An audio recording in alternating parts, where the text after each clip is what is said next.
तर ही दृश्य आपण पाहतोय, राज ठाकरे यांनी आता आपलं मतदानाचा हक्क बजावून ते आता बाहेर आलेले आहेत। राज ठाकरे, शर्मिला ठाकरे यांनी आपला मतदानाचा हक्क बजावलेला आहे। राज ठाकरे यांच्या कुटुंबियांनी एकत्रच या ठिकाणी मतदान केलं आणि आता मतदारांशी संवाद साधताना राज ठाकरे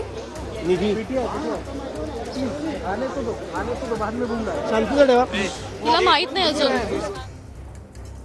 माही मतदारसंघामधून अमित ठाकरे हे उमेदवार आहेत। राज ठाकरे यांनी आपल्या संपूर्ण कुटुंबियांसह या ठिकाणी आपला मतदानाचा हक्क बजावलाय।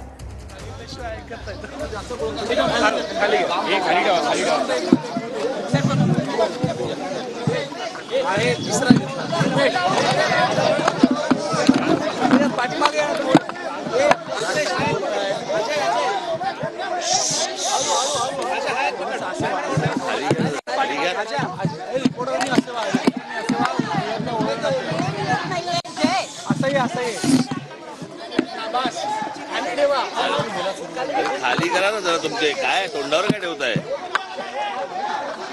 खाली करा रे, मी निघू का?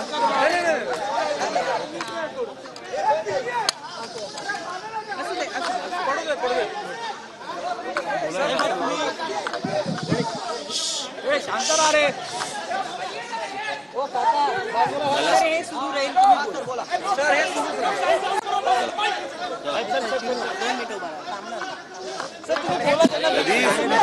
सुधरतच नाही।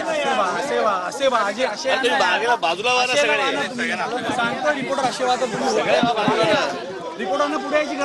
सगळे बाजूला वा, आणि सगळे माईक खाली करा पहिले, सगळे खाली करा पहिले,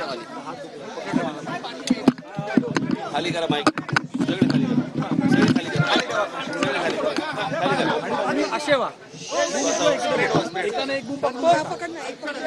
एवढा सेन्स नाही।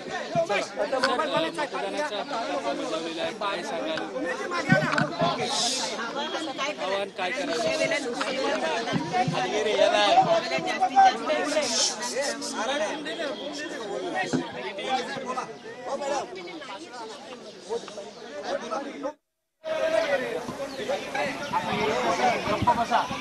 Silence please.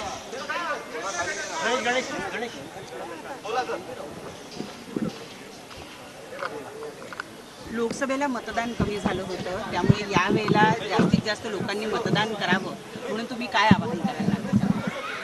मला असं वाटतं की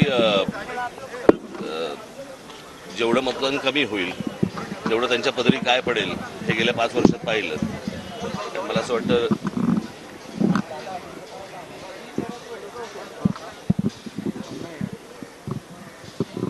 जास्तीत जास्त लोकांनी मतदान करून एक तर मतदान केलं पाहिजे सगळ्यांनी, म्हणजे हा तर विषय आहेच, पण आपलं मत व्यक्त करणं, त्यापासून बाजूला हटणं हा काय पर्याय नाही होऊ शकत।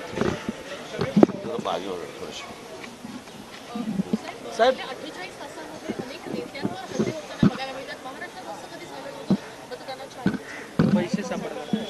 हल्ले होताना अनेक देशमुखांवर हल्ला झाला।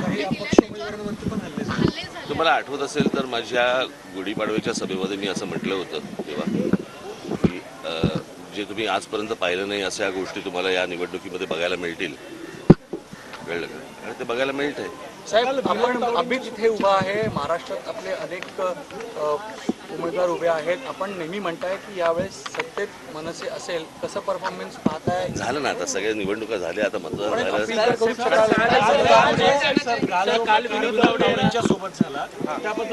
काय मला त्याचे डिटेल्स माहित नाही।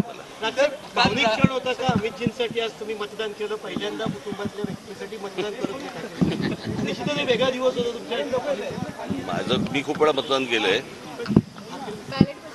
अमितसाठी मतदान चांगलं आहे, चांगली गोष्ट आहे।